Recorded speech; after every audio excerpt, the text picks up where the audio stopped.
it's 24 hours after the release of the expansion. Not all the lists are optimized, so you know, decks that I think are good are probably really bad. And I don't know. We'll see how it works out. What's really piqued your interest so far? Out of the classes that you didn't bring, is there anything that really stands out to you as like, wow, that's a really cool idea?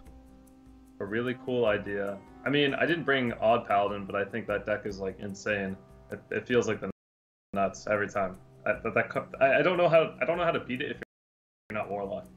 It's really scary, but yeah. And going up against Tyler, this guy is quite a ladder grinder. He's a very formidable opponent. Are you worried about what he's brought, or do you think this is going to be smooth sailing for you?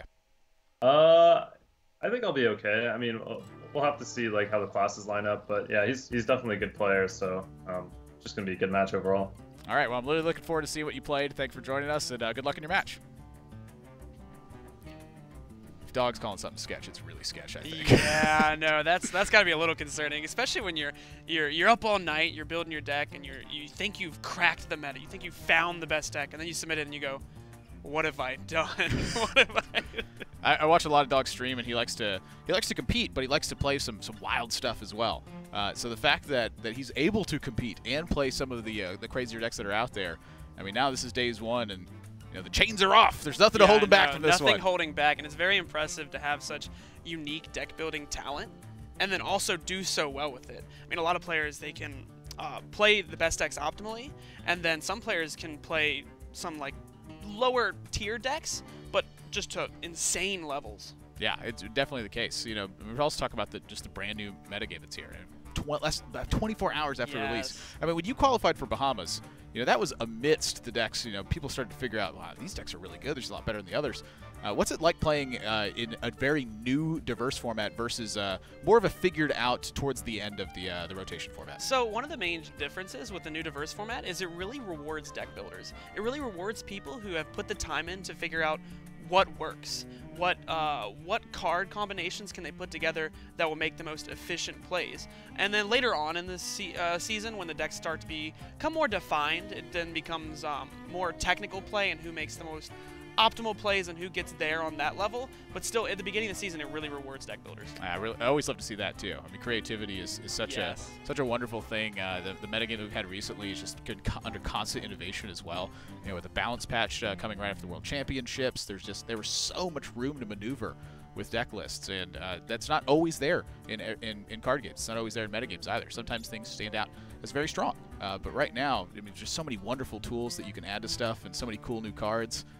Shaman got a new hero card. Yes, the hero card is, and it also works with Shutterwalk, which makes me even more excited. Any card that works with Shutterwalk, I might just put in that Shaman deck. I love to see it. So many powerful, just unique takes on stuff too. What cards have you been excited for most yourself? Anything that really stands out to you? I mean, the obvious ones are Shaman, Shutterwalk. I've been talking about that like non-stop the whole time, but without that one, I also really like the flavor from Lord Godfrey. I know it's a really powerful AoE card, and I really like how the art on it. I'm a huge fan of aesthetics, and I love the art on it. And we're going into game number 1, Tyler versus Dog. Looks like Dog is on the Warlock, and Tyler is on what appears to be an Odd Paladin. Yeah, I mean, you mentioned Lord Godfrey, but Dog's got the, which is 7 mana, 4/4, says Battle Cry, deal 2 damage to all other minions. And if any minions are destroyed in that process, you repeat it.